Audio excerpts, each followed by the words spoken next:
He says, I'm a sinner. I've got a filthy mouth. And everybody around me is in the same condition that I'm in.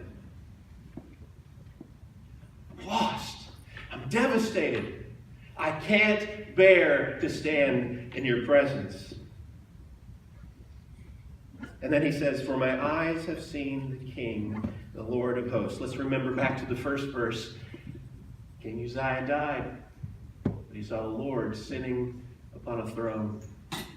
When he saw the Lord sitting on his throne, his eyes had seen the King, and he was bowled over. Then, what happens?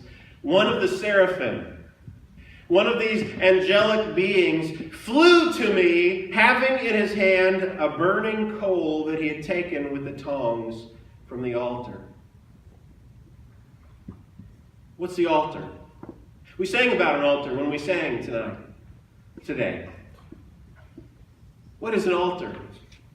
It's like an altar that Abraham built whenever he took his son up on a mountain.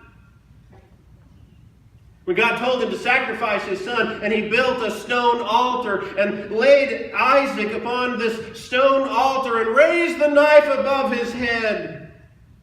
And the Lord said, stop.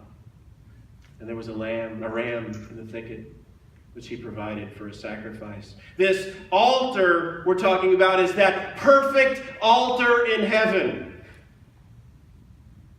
That perfect altar with a burning coal on it.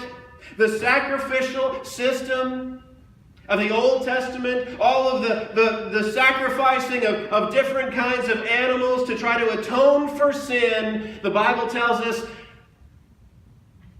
that all the blood of bulls and goats could not take away sin.